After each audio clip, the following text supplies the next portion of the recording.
Olá, menino, menina, bom dia, boa tarde, boa noite. Vamos começar aí a leitura de um novo livro, dessa vez um livro do Napoleão Hill, Pense e Enriqueça. Se você gostou do áudio, curte, comente, indica para os amigos que assim ajudam o nosso canal. Tenha uma boa audição. Pense e Enriqueça, Napoleão Hill. Palavras do editor. Um dos livros mais poderosos do mundo encontra-se em suas mãos. Fornecer-lhe um plano testado que torna os homens ricos, ensina-lhe exatamente como usá-lo e inicia agora mesmo. O que é que faz que um homem vá para frente toda a sua vida realizando, ganhando, multiplicando sua riqueza e felicidade, enquanto o outro nem sequer começa? O que é que dá a um homem grande poder pessoal enquanto o outro permanece ineficaz? O que faz com que o homem seja capaz de resolver qualquer problema, encontrar o caminho que todos os outros lugares inóspitos da vida, até a realização dos seus mais acalentados sonhos, enquanto o outro luta, fracassa e termina em nada? Há muitos anos atrás, Napoleão Hill sentou-se com Andrew Carnegie, um dos homens mais ricos do mundo na época, e teve o primeiro vislumbre do grande segredo. Carnegie incumbiu-o de descobrir como os outros usavam esse segredo para que lhes estudasse os métodos e criasse um único método que pudesse ser dado ao mundo como plano máximo. Pense e Enriqueça revela o segredo e fornece o plano. Desde a sua publicação em 1937, muitas edições se esgotaram assim que foram impressas. A edição presente foi atualizada com auxílios completamente novos para o leitor, incluindo curso para recordar de uma página em cada capítulo. Aqui está finalmente o meio seguro de vencer todos os obstáculos e realizar qualquer ambição, atrair sucesso, como se viesse de um rio eternamente fluente. Este livro irá sacudi-lo com seu poder de transformar a vida. Logo saberá por que certas pessoas adquirem pilhas de dinheiro e felicidade, pois você será uma delas. Prefácio. Em todos os capítulos desse livro menciono o segredo de ganhar dinheiro que trouxe fortunas a centenas de homens muito ricos. Homens que analisei com cuidado durante longos anos. O segredo foi trazido à minha atenção por Andrew Carnegie há mais de meio século. O sagaz e adorável velho escocês o jogou para mim descuidadamente quando eu não passava de um garoto. Depois recostou-me na cadeira com alegre piscar de olhos e ficou a examinar-me atentamente para ver se eu possuía cabeça suficiente para entender o pleno significado do que me dissera. Quando percebeu que eu captara a ideia, indagou se eu queria passar 20 anos ou mais preparando-me para apresentá-la ao mundo, aos homens e mulheres que, sem segredo, passariam a vida inteira fracassados. Disse-lhe que o faria. Com a cooperação dele, mantive a promessa. Este livro contém o segredo testado na prática por milhares de pessoas em quase todos os setores da vida. A ideia de Mr. Carnegie era que a fórmula mágica que dera estupenda fortuna deveria ser colocada ao alcance das pessoas que não dispõem de tempo necessário para averiguar como se ganha dinheiro. Esperava que eu pudesse testar e demonstrar a integridade da fórmula através da experiência de homens e mulheres nas várias profissões. Acreditava que se deveria ensinar a fórmula nas escolas e faculdades públicas, expressando a opinião que, se fosse transmitida de maneira certa, revolucionaria tal ponto todo o sistema educativo que o tempo despendido na escola poderia ser reduzido a menos da metade. Histórias verídicas provam o poder assombroso do segredo. No capítulo que trata da fé, você lerá a surpreendente história da organização gigantesca United States Steel Corporation, Corporação Americana do Aço, como foi concebida e realizada por um dos jovens através dos quais Mr. Carnegie provou que sua fórmula agiria para que se acham prontos para ela. Uma única aplicação do segredo foi por Charles M. Schwab. Deu-lhe enorme fortuna, tanto em dinheiro como em oportunidades. Essa determinada aplicação da fórmula valia aproximadamente 600 milhões de dólares. Tais fatos, e são fatos conhecidos de quase todos que conheciam Mr. Carnegie, fornece-lhe uma ideia justa do que a leitura desse livro lhe poderá proporcionar, desde que você saiba o que quer. O segredo foi revelado a milhares de homens e mulheres que aplicaram o seu próprio benefício como planejava Mr. Carnegie. Alguns arranjam fortunas com ele, outros se aplicam com êxito para criar harmonia em seus lares. Um clérigo usou tal eficácia que rendeu mais de 75 mil dólares por ano. Arthur Nash, alfaiate de Cincinnati, usou seu negócio quase falido como cobaia para testar a fórmula. Conseguiu reanimá-lo e trouxe uma verdadeira fortuna aos donos. Ainda está florescente, embora Mr. Nash não já tenha falecido. A experiência foi de tal modo singular que os jornais e revistas lhe dedicaram mais de $1 milhão de publicidade laudatória. O segredo foi transmitido por Stuart Austin Vier de Dallas, Texas. Ele estava pronto para recebê-lo. Tão pronto que abandonou a profissão e foi estudar direito. Teve êxito? Essa história também é contada. Enquanto trabalhava como gerente de propaganda de La Salle Station University, quando a universidade pouco era que um nome, tive privilégio de ver J.D. Chaplin, seu presidente, empregar a fórmula com tal eficácia que tornou La Salle uma das maiores escolas populares do país.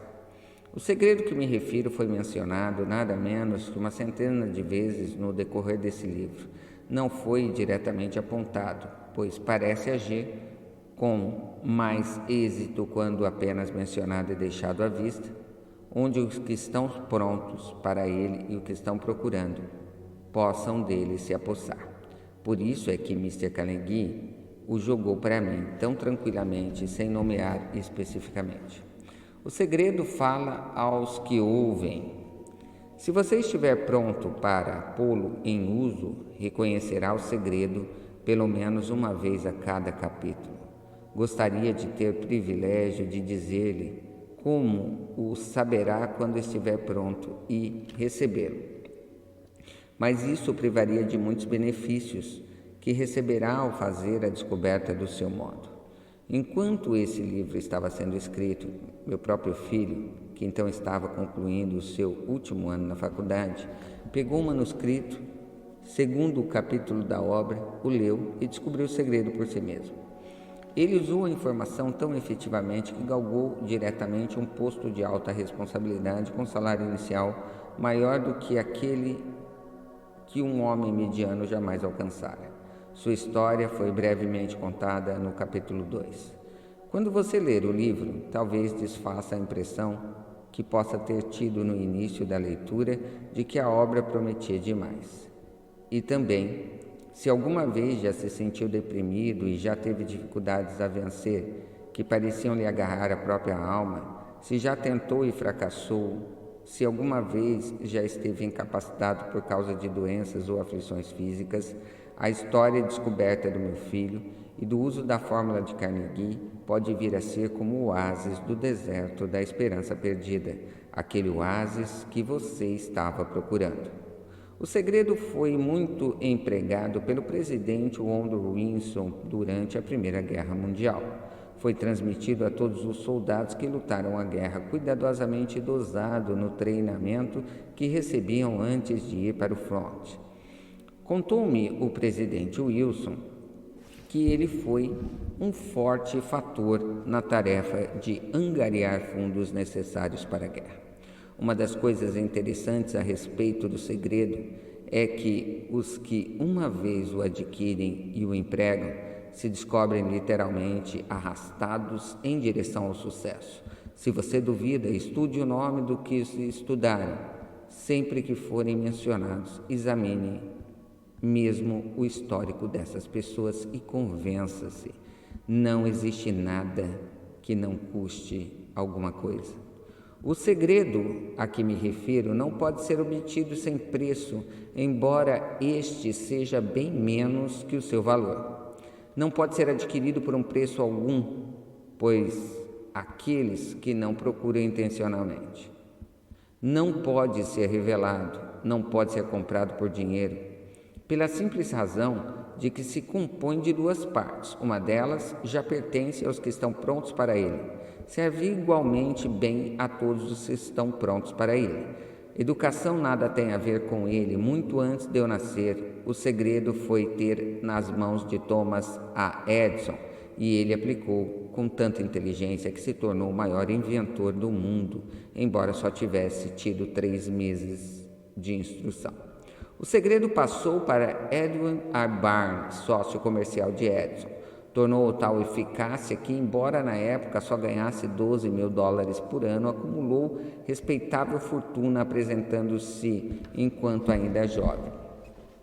Você encontrará essa história no começo do primeiro capítulo e irá convencê-lo de que a riqueza não está além do seu alcance, que você poderá ser ainda o que deseja ser, que o dinheiro, fama, reconhecimento, felicidade podem ser de todos aqueles que estão preparados e decididos a receber tais bênçãos. Como é que sei dessas coisas? Você terá a resposta antes de terminar o livro. Poderá encontrá-lo no primeiro capítulo ou na última página.